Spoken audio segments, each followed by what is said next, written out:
now we'll study about the Ohm's law. So this is new to you. Please read it carefully. I'll explain it with an activity. Set up a circuit consisting of a nichrome wire XY of length 0.5 meters, an ammeter, a voltmeter and 4 cells of 1.5 volt each. 4 cells means a battery we are establishing. We have developed 4 cells over here. A resistor is there, ammeter, and a switch is open or closed. We can open and close it. Voltmeter is always connected in parallel to the resistor. Parallel means joined across the ends. So what I'll do is first use only one cell as the source in the circuit. So we connect the wire from here using only one cell. Note the readings in the ammeter for current and reading of the voltmeter for the potential difference across the wire. Now we'll remove this wire and connect two cells in the circuit and record the readings. Similarly again we'll take 3 cells and record the reading, and then we'll take the 4 cells and complete the circuit to record the readings of the ammeter and the voltmeter. What we'll find is, we'll find approximately the same value for V by I. Voltmeter will give us the reading of V and ammeter will give us the reading of current, that is I. So when we'll find the ratio of V upon I, we will observe that approximately its value is same. So when V upon I value is same, that means the slope is same. So the graph of V and I, that is potential difference and current, will be a straight line passing through the origin. So V by I is constant, that is the slope is constant, because here it is moving in equal intervals of a potential difference. A German scientist, Georg Simon Ohm, found out the relationship between the current flowing in a metallic wire and the potential difference across its terminal. So he stated that V upon I is constant. V upon I is constant, so we can state that it is equals to R. So R is resistance over here. What is a resistance? Resistance is the property of a conductor to resist the flow of charges. So resistance, what is resisting doing? It is resisting the flow of charges inside a conductor.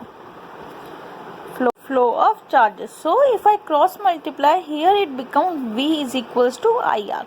So this is the Ohm's law, which gives us the relationship between potential difference and the current in the circuit.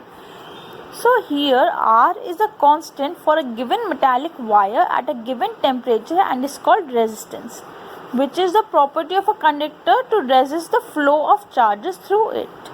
SI unit is ohm. So we state V is equals to IR.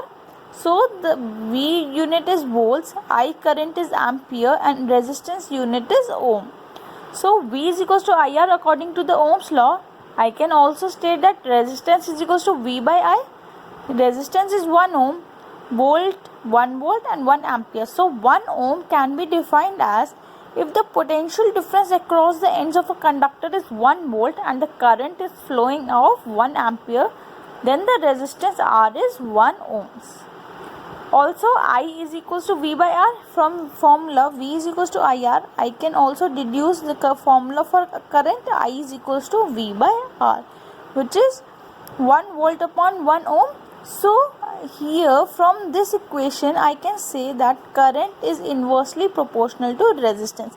If resistance increases, current will decrease, and if resistance decreases, current will increase in the circuit. So it is inversely proportional to the ratio 1. So if resistance is doubled, current gets halved, because here I is equals to V by R.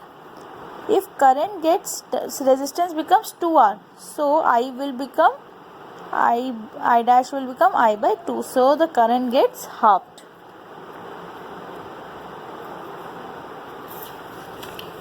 In many cases, it is necessary to increase or decrease the current in an electric circuit. A circuit is there. If we have to increase or decrease the current, we will use a variable resistance in the circuit. A component which is used to regulate current without changing the voltage source. We'll complete the circuit.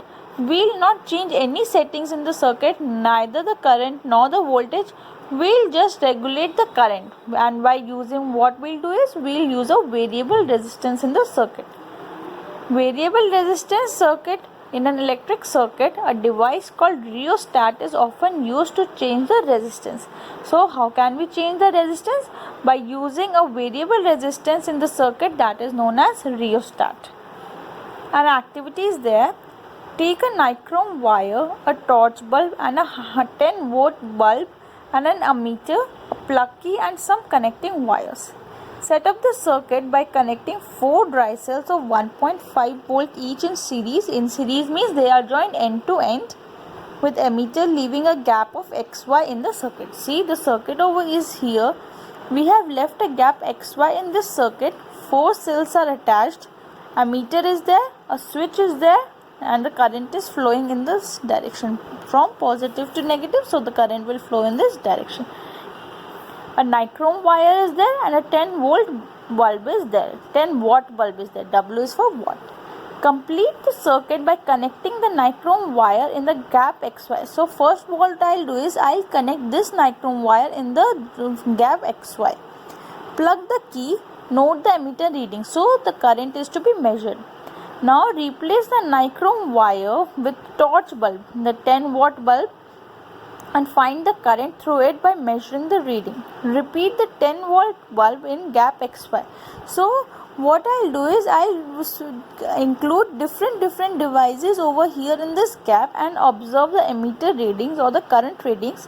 What we'll observe is current is different for different components. That means each and every device is taking different current, different value of current in it. Certain components offer an easy path for the flow of electric current while others resist the flow.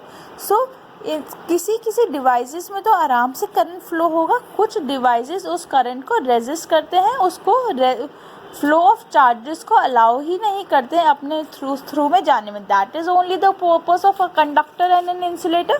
जो resist करते हैं that is an insulator and जो नहीं resist करेंगे that is a conductor. The motion of electrons in an electric circuit constitute an electric current. जब electrons move करेंगे then only electric current होगा. Electrons, however, are not completely free to move within a conductor.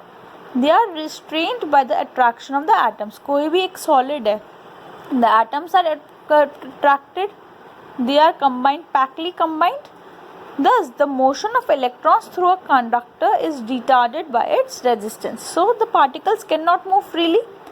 A conductor of a given size that offers a low resistance is called a good conductor. A conductor having appreciable resistance is called a resistor, which we use in our circuits. A component of identical size that offers a higher resistance is called a poor conductor. So, they offer a higher resistance and current will not flow in it. An insulator of the same size offers even higher resistance because the current will not flow through the insulator, so they will offer high resistance. So a rheostat or a resistor is used in our circuits that offers appreciable resistance. Now the factors on which our resistance of a conductor depends. See, we have connected a electric circuit which is having one cell, an ammeter, a switch or a plug key. So here a nichrome wire is there, a nichrome wire of double the length is there, nichrome wire of double thickness is there, and a fourth is copper wire is there. So what I'll do is I'll complete the circuit using all the 4 different wires. First I am switching the key by using a nichrome wire. Second, I'll replace the nichrome wire by another wire of same thickness but twice the length. Here it is of twice the length. Then we'll note the ammeter reading. Again, if we replace it by a thicker nichrome wire, this is of a thicker wire. A thicker wire has a larger cross-sectional area. So then we'll read the ammeter readings. Now instead we'll use a copper wire. So 4 settings were there. We have used different kind of wire. It is observed that the ammeter reading decreases to 1/2 when the length of the wire is doubled. That means When the length is doubled, resistance is also doubled because emitter current is reducing, so the resistance offered is increasing as we increase the length of the wire. The emitter reading is increased when a thicker wire of the same material and of the same length is used. A change of emitter is observed when a wire of different material is used. So when the material changed, then also the readings in the current or the emitter value changed. So the resistance depends on the length, area of the cross section and the nature of its material. So what kind of material are we using in a circuit? Resistance depends on that. So here I can observe resistance is directly proportional to length of the conductor. Resistance is also inversely proportional to cross sectional area. So if I combine these two equations, I can state R is directly proportional to L upon A. Here L is the length, A is the area. So if I remove this proportionality constant, I can state that R is equals to rho L upon A. Here R is the resistance. This is the symbol of rho, which is a proportionality constant. L is the length of the conductor. A is the cross sectional area of the wire.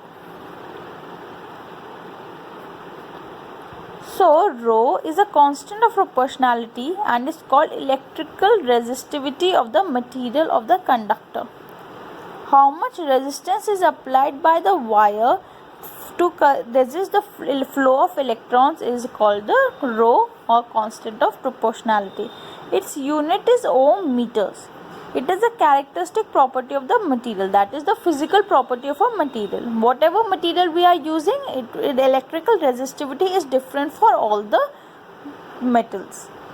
Metals and alloys have very low resistivity in range of 10 to the power minus 8 ohm meter to 10 to the power minus 6 ohm meters. They are good conductors of electricity. So metals and alloys are good conductors of electricity, whereas insulators have resistivity of order 10 to the power 12 to 10 to the power 17. They offer a high resistance, that means current will not flow through the insulators. Both the resistance and the resistivity depend on temperature. They vary with temperature. Resistivity of an alloy is generally higher than that of its constituent metals. What is an alloy? It is a mixture of two or more metals. So its resistivity is higher than that of metals. Alloys do not oxidize readily with high temperature. Oxidize means it is burning with oxygen. So they do not oxidize. For this reason, they are used in electrical heating devices like electric iron, toasters. So they will not easily corrode in the atmosphere at high temperatures, so they are used. Tungsten is used almost exclusively for filaments of electric bulbs, whereas copper and aluminium are used for electrical transmission lines. So tungsten is an alloy. Tungsten is used for the filaments. Filament is the bulb in the coiling used in the electric bulbs, whereas copper and aluminium are used for electrical transmission lines. Thank you.